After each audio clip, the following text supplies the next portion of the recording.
ऐसे ही आप सब। तो आज की इस वीडियो में बात करने वाले FYP सेमेस्टर 4 में आप सभी बच्चों का इन्वायरमेंटल स्टडीज पेपर है, यानी पर्यावरण अध्ययन। तो उसमें देखिए जो MCQ पूछे जाएंगे सवाल में, ये आपको आज के इस वीडियो में बताऊंगा कुछ वीडियोस में। तो चलिए आज का ये हमारा वीडियो शुरू करते हैं। वीडियो पसंद आए तो वीडियो को लाइक करें, चैनल पर अगर न्यू आए तो सब्सक्राइब करें, साथ में बेल आइकन पर क्लिक करिएगा ताकि इसी प्रकार हर वीडियो की नोटिफिकेशन आपको मिलता रहे। डिस्क्रिप्शन में टेलीग्राम, फेसबुक, ट्विटर, इंस्टा सभी का लिंक अवेलेबल मिल जाएगा। जहाँ भी फॉलो करना चाहे फॉलो कर सकते हैं, उससे कोई भी अपडेट आएगा तो वहाँ पे आपको शेयर किया जाएगा। ठीक है, तो चलिए वीडियो को शुरू किया जाए। देखिए पहला सवाल पूछा हुआ है कि नाइट ब्लाइंडनेस जो होता है, यानी कि आपने ये सब पढ़ा हुआ है बचपन में, कोई बड़ी बात नहीं है कि नाइट ब्लाइंडनेस किसके कारण होता है। विटामिन ए के कारण, विटामिन बी, विटामिन सी या विटामिन डी, ये सब आप लोग बचपन पढ़े हुए हैं। लेकिन इन्वायरमेंट का पेपर में ये सब टॉपिक आपके सिलेबस में इंक्लूडेड रहता है। तो नाइट ब्लाइंडनेस जो होता है वो किसके कारण से होता है? बेसिकली विटामिन ए की कमी के कारण होता है। तो ऑप्शन नंबर क्या हो जाएगा? ए नंबर इसका राइट आंसर होगा। फिर सॉइल एरोजन। सॉइल एरोजन मतलब होता है मृदा अपरदन। जैसे मिट्टी क्या होता है, कट के बह जाता है। तो जैसे हम लोग जानते हैं कि जैसे कि जो घास रहता है, घास मिट्टी को पकड़े रहता है, लेकिन अगर घास ही नहीं रहेगा तो बेसिकली क्या होगा, मिट्टी जब हवा के कारण या कह सकते हैं तूफान आए या पानी आए तो बह के चला जाएगा। इसी मिट्टी का बहना को हम लोग सॉइल एरोजन के नाम से जानते हैं या मृदा अपरदन कहा जाता है। तो ये किसके कारण, मतलब इसे अगर रोकथाम करना है ये, तो हम लोग क्या करें, इसको ओवर गेजिंग मतलब क्या, जानवर लोग को बोले कि और चलो भाई आप लोग और चलना स्टार्ट करो, जिससे वो लोग घास खा जाएंगे तो और सॉइल एरोजन बढ़ेगा घटेगा? खुद सोचिए ना। रिमूवल ऑफ वेजिटेशन मतलब पेड़ पौधे हटाने का काम करो, क्या इससे ओवर सॉइल एरोजन कभी रुक सकता? नहीं। एफॉरेस्टेशन मतलब होता है पेड़ पौधे लगाना। अगर हम ज़्यादा पेड़ पौधे लगाएंगे तो सॉइल एरोजन ऑब्वियसली बात है हमारे पर रुक जाएगा। इसलिए ऑप्शन नंबर सी क्या हो जाएगा? एफॉरेस्टेशन इसका राइट आंसर होगा। और ये पेपर में आपका आएगा ही आएगा। भोपाल गैस ट्रेजेडी 1984 का घटना था, अगर आपने सुना होगा। तो एक गैस के कारण बहुत सारे लोग देखिए उस जेट में मारे गए थे, जिस वजह से वहाँ जो गैस था बेसिकली, उस गैस का बेसिकली नाम क्या था? तो मिथाइल आइसोसाइनेट नाम का गैस था। ठीक है, जिसे हम लोग शॉर्ट में MIC गैस के नाम से भी जाना जाता है। ऑप्शन नंबर डी क्या हो जाएगा? भोपाल गैस ट्रेजेडी 1984 घटना वो किसके कारण हुआ था? वो लीक हुआ था MIC यानी मिथाइल आइसोसाइनेट गैस था, उसके कारण हुआ था। तो ऑप्शन नंबर क्या टिक करिएगा आप लोग? D number. फिर अगला सवाल बोला हुआ है कि plants and animals living in area. मान लीजिए कोई प्लांट्स या कुछ प्लांट्स और कुछ एनिमल किसी भी पार्टिकुलर किसी भी खास जगह में रह रहे हैं, ये लोग सब किस चीज़ का निर्माण करते हैं? एक पॉपुलेशन का, जनसंख्या निर्माण करेंगे, एक समुदाय यानी कम्युनिटी निर्माण करेंगे, एक इकोसिस्टम पायतंत्र बनाएंगे, या प्लांटेशन किया जाएगा।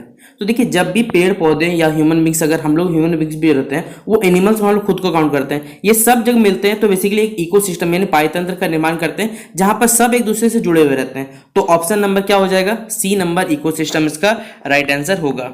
फिर अगला सवाल बोला गया human is primary consumer. Human जो है वो प्राथमिक हमारे पास प्रोड्यूसर है, बेसिकली यहाँ बोला गया प्राइमरी कंज्यूमर है, सेकेंडरी कंज्यूमर है, या both primary and secondary consumer है। देखिए हमारे पास प्राइमरी मतलब प्राथमिक और सेकेंडरी मतलब द्वितीय। कंज्यूमर मतलब होता है बेसिकली हम लोग जो किस पे निर्भर रहते हैं। प्रोड्यूसर मतलब जो हमें पेड़ पौधा जैसे उगा के देता है, हम लोग उस पर डिपेंड रहते हैं। तो मानव जो होता है वो हमारे पास दोनों ही होता है, मतलब प्राइमरी भी है सेकेंडरी भी होता है। तो इसलिए ऑप्शन नंबर क्या हो जाएगा? डी नंबर इसका राइट आंसर होगा। क्योंकि हम लोग हर समय प्रोड्यूसर पर डिपेंड नहीं रहते, कुछ हमारे पास 100% डिपेंडेंट है, कुछ नहीं डिपेंडेंट, इसलिए हम इसे प्राइमरी और सेकेंडरी दोनों में रखते हैं। फिर अगला सवाल है हमारे पास है कि द फंक्शन ऑफ इकोसिस्टम।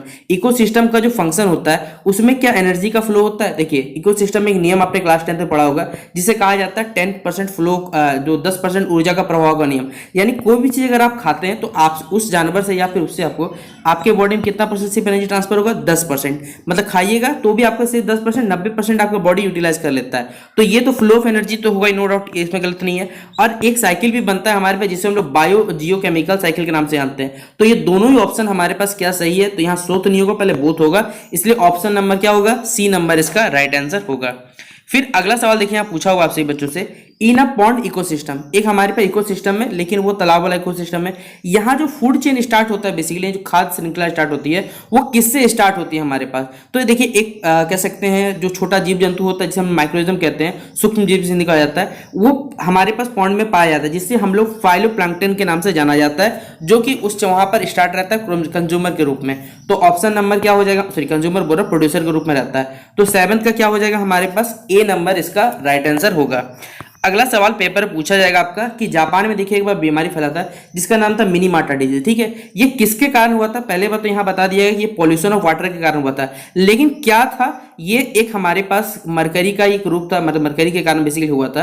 तो ऑप्शन नंबर क्या हो जाएगा? सी नंबर हो जाएगा कि मरकरी के कारण पॉल्यूशन हुआ था वाटर में, जिस वजह से बहुत सारे लोग जापान में मारे गए थे। उस बीमारी का नाम क्या है? तो मिनीमाटा डिजीज के नाम से जाना जाता है। तो ऑप्शन नंबर क्या होगा? सी नंबर होगा।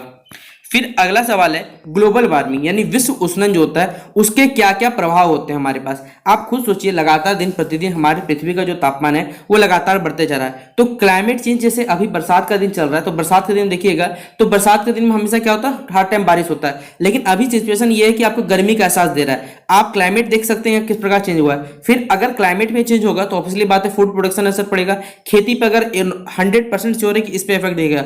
फिर अगर ग्लोबल वार्मिंग क्या है, बेसिकली हमारे अर्थ का टेम्परेचर बढ़ना, अर्थ का टेम्परेचर बढ़ेगा तो जो हमारे ग्लेशियर्स हैं, जो हमारे हिमखंड से बड़े बड़े, अगर वो पिघलना स्टार्ट हो गए तो जमीनी भाग हमारा ऑब्वियसली बात है कम हो जाएगा, समुद्र का जल स्तर बढ़ेगा। तो ये तीनों इफेक्ट हमारे पास किसके कारण होते हैं, ग्लोबल वार्मिंग के कारण होते हैं। तो इसलिए ऑप्शन नंबर क्या हो जाएगा, डी नंबर इसका राइट आंसर होगा। फिर अगला सवाल बोला गया कि human activities that cause climate change on earth include. देखिए वो सारे ह्यूमन एक्टिविटीज जिसके कारण हमारे अर्थ में जो कह सकते हैं बेसिकली क्लाइमेट चेंज हमें देखने को मिलते हैं, उसमें क्या क्या शामिल होते हैं। बर्निंग ऑफ फॉरेस्ट, आप खुद सोचिए, जो पेड़ पौधे जल रहे हैं उनसे क्लाइमेट चेंज होता है। हाँ ऑब्वियसली बात है, एयर पोल्यूशन होता है, इससे हो सकता है। एग्रीकल्चर, आप बोलिए एग्रीकल्चर से क्या दिक्कत है। देखिए हम लोग क्या करते हैं, फर्टिलाइजर्स का, पेस्टिसाइड्स का, इंसेक्टिसाइड, वेडिसाइड, बहुत सारे देखिए ऐसे केमिकल सब्सटेंस यूज करते हैं जो कि मिट्टी में मिलते हैं। मिट्टी से सॉइल पोल्यूशन, और फिर मिट्टी का पानी जब नदियों में जाता है बेसिकली बरसात के दिन में, या जो हम लोग वाटर देते हैं, उससे कारण क्या होता है, वो वाटर पोल्यूशन भी होता है। तो यहां से देखिए दोनों पोल्यूशन होते हैं हमारे पास, जिससे क्लाइमेट पे भी इंपैक्ट दिखेगा।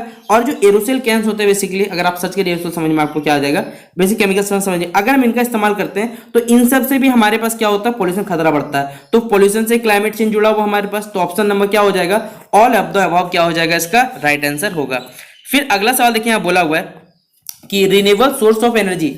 रिन्यूएबल मतलब होता है हमारे पास नवीकरणीय संसाधन, बेसिकली जिसे कहते हैं हम लोग जैसे फिर से प्राप्त करते हैं। आप खुद सोचिए, क्या कोयला अगर एक बार खत्म हो गया तो क्या वो आपको मिलेगा, बोले नहीं सर।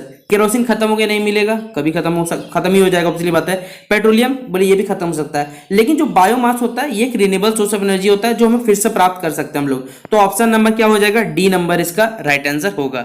फिर अगला सवाल बोला गया है deforestation has an alarming effect. Deforestation यानी पेड़ पौधों की जो हम लोग अंधाधुंध कटाई कर रहे हैं वो किस पे कह सकते हैं एक अलार्म के रूप में इफेक्ट डालेगा हमारे पास, सॉइल इरोजन के रूप में, मृदा अपरदन के रूप में, वीड्स कंट्रोल। वीड्स मतलब देखिए क्या होता है, खेतों में जब अनचाहे पौधे उग जाते हैं, जैसे आपने देखा घास उग जाता है, कुछ पौधे उग जाएंगे, उन्हें वीड्स कहते हैं। तो क्या ये वीड्स को कंट्रोल करने में अलार्म करता है, सनलाइट पे इफेक्ट डालता है, या इंक्रीजिंग इन ग्रेजिंग, जो ग्रेजिंग वाला एरिया उस पर ये बढ़ने लगता है। आप खुद सोचिए क्या होगा यहाँ पर हमारे पास, अगर डिफॉरेस्टेशन होगा मतलब पेड़ पौधे अंधाधुंध कटाई होगा, और अंधाधुंध कटाई होगा तो बेसिकली जो मिट्टी रहेगा वो बहेगा, और ये मिट्टी का बहना ही हमारे पास क्या कहलाता है, सॉइल इरोजन कहलाएगा। तो ऑप्शन नंबर क्या हो जाएगा, ए नंबर।